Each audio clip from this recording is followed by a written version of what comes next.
Okay guys, we've got a lot of big Nintendo Switch RPG news to go over, some Nintendo Switch 2 stuff that's very exciting when it comes to Sega, and a classic that's coming back again. But before we get into that, make sure you hit that like button, subscribe if you're someone new, and click that notification bell to get my videos first. Now let's go ahead and jump right into this massive news coming from Square Enix, NicheGamer, and many other places reported on this, and people are a little bit perplexed on why this is happening and what Square Enix needs to do next in order to get things back on track. So NicheGamer is reporting that Square Enix to report an extraordinary 22.1 billion yen loss, canceling games and being more selective in their pipeline of titles in the future, which we did hear about, but they're kind of doubling down on that with the fiscal year earnings and all that coming up here. So Square Enix has posted a report that they're expecting to claim extraordinary losses in their latest fiscal year ending in March 2024, totaling 22.1 billion yen. That's roughly about $140 million.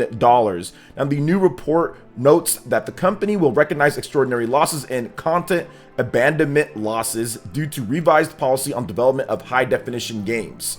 Furthermore, the company said that the new policy change has the, quote, intention of being more selective and focused in the allocation of development resources. While it's not outright stated, the above notes are PR speak for what is several games being canceled, as the policy change led to Square Enix reporting an abandonment loss of 22.1 billion yen. Now here is the exact message from Square Enix. Nature of the extraordinary losses. At the meeting convened on March 27, 2024, the board of directors of Square Enix Holdings Co. Ltd., the company voted, in light of the myriad changes underway in environment surrounding its group, to revise the group's approach to the development of high-definition HD games with the intention of being more selective and focused in the allocation of development resources as a result of a close examination of the group's development pipeline undertaken in keeping with this revised approach. The company expects to recognize approximately 22.1 billion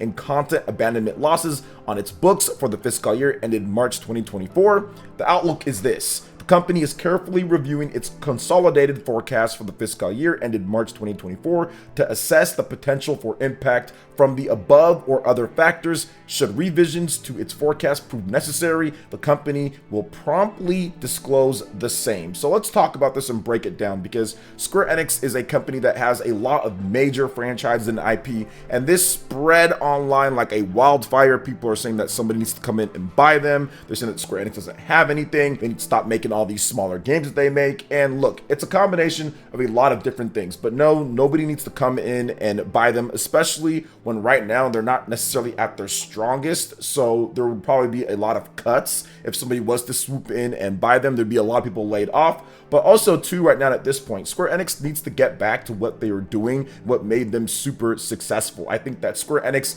bet on the wrong horse many different times, and I get it, guys. I get that people love their exclusives, they love their certain things that they do, but at the end of the day, I think Square Enix not necessarily looking at where people are going to want to play and what you can do to leverage and take advantage of the systems based off of your previous success.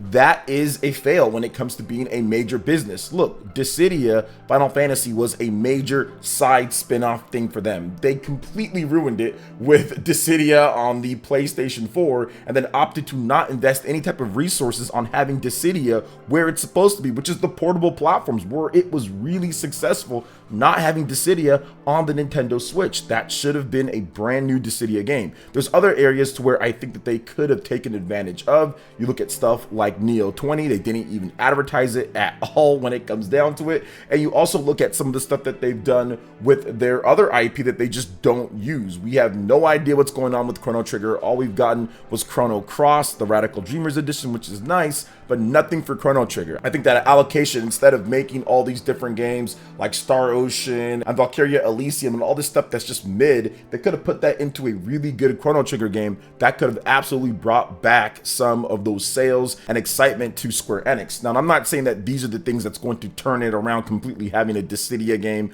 and having Chrono Trigger, but these are the type of decisions when they're talking about abandonment of all these smaller games, which they've discussed before. That's time you're never going to get back. That's money that you're never going to get back. And on top of that, once again, you're building it for platforms that just don't care about X or Y game at times. Now, when it comes to Square Enix and Final Fantasy, there's been a lot of talk online, people saying, oh, well, it's because of their exclusivity deals. They're not able to sell on other platforms. And there's some truth to it, but then there's not some truth to it. I think that it's not that there's exclusivity, it's the way that the games were made, what they've done with the games. They kind of went away from what made Final Fantasy in terms of a global type of game, what made it, and that was the turn-based combat. Now, yes, they have Final Fantasy 15 that has done very well, action RPG, but outside of that, their best-selling Final Fantasy games were turn-based, and to not evolve it in that type of way or have some type of high-end turn-based Final Fantasy for those fans. I'm not talking about some older game being brought back or a remaster of some game or a spin-off, but having a high-end new mainline Final Fantasy game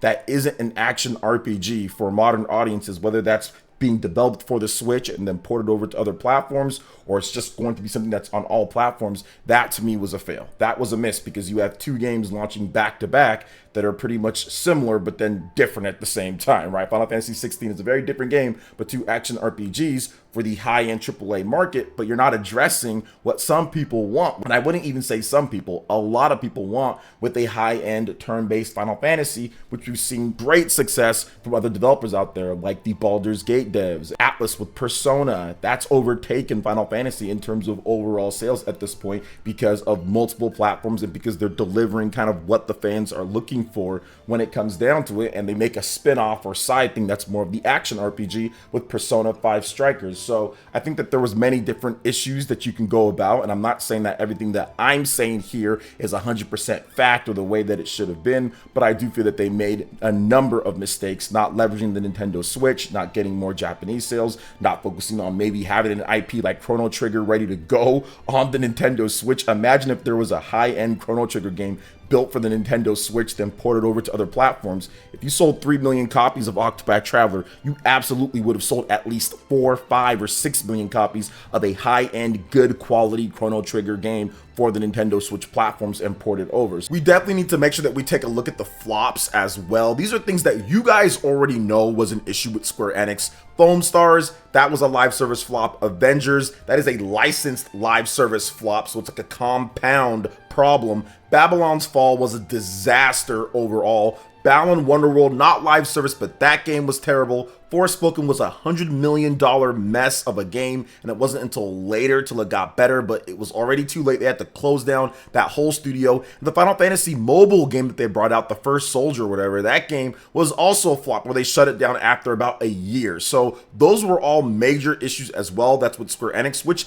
they've been looking to rectify those. They're not announcing as many of those crazy projects, so they've learned from that. But I had to make sure that I brought them up. So I do think that that's the biggest problem. They really bet on the wrong courses. They didn't invest where they needed to, and they went into directions where people weren't there to buy the games. You just have too many issues, too many problems. The Valkyrie Elysium game, that was very mid. Instead of making an actual real Valkyrie profile game, there was just many problems here, and it's all kind of catching up to them at this point. But what do you guys think when it comes to Square Enix? Let me know in the comment section. But let's move on to another company that's looking to not make the same mistakes that Square Enix has made, and that is Sega, because we have a new report coming from Midori, who is one of the most accurate Sega/Atlas leakers out there. They've gotten a number of things right when it comes to the Persona games and Sega titles, and they are speaking a bit more on what Sega's planning to do for the upcoming Nintendo Switch 2. Sega has already confirmed that they have a bunch of reboots in play. Sega games like the Jet Grind, Streets of Rage,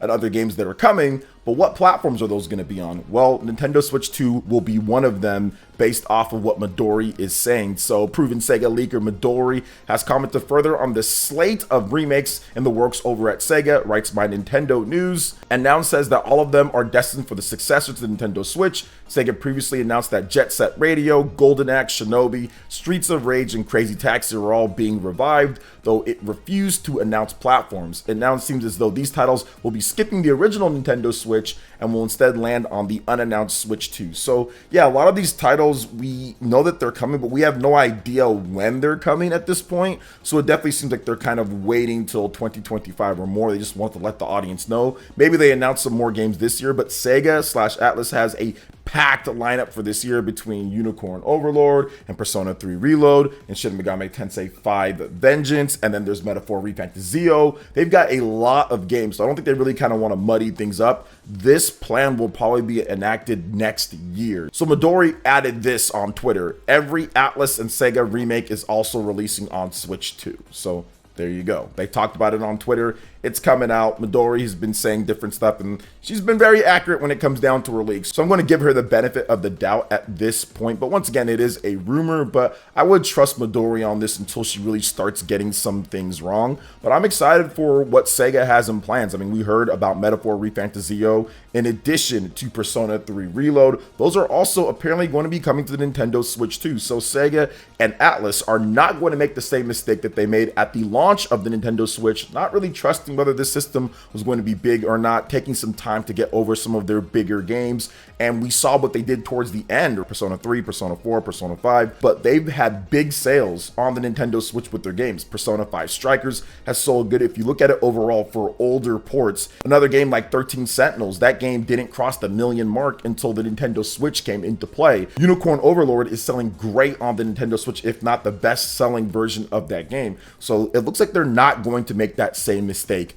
when it comes to the Nintendo Switch 2, and that's definitely a good thing. Now, speaking of Sega and Atlus, let's talk about a brand new incredible trailer for Shin Megami Tensei 5 Vengeance. Plus, we've got previews that are up around the interwebs. People have got a chance to check out two portions of Shin Megami Tensei 5, an exploration kind of story portion, and then a combat dungeon portion. And everything that I've read so far, I'll give you the Cliff Notes version of it. The game is just as good, and then just like stack way better on top of that. So it's already a really good game, and then you just stack awesome on top of it with all the different updates and improvements, the graphics, the frame rate, the resolution. All that has been bumped when it comes to above what the Nintendo Switch offers, and the game offers a ton of new content on top of that. The new character kind of steals the show as well. She is a welcomed addition into the flow to kind of give more of that natural RPG, classic JRPG formula to it, and feel very much more like SMT4 was at times when it comes to the narrative. So I love what they're doing here. There's also a brand new trailer dubbed An Ideal World, and this trailer invites viewers to explore the post-apocalyptic Tokyo while showcasing the new storyline, connections with new allies, turn-based combat, and legions of demons. Now, SMT5 Vengeance is due out for PS5, PS4, Xbox One, Xbox Series, Nintendo Switch, PC via Steam, and the Microsoft Store on June 14th. You guys are checking out this trailer, and yes, it looks great. It runs a lot better. We have to wait and see how the Nintendo Switch version is going to run.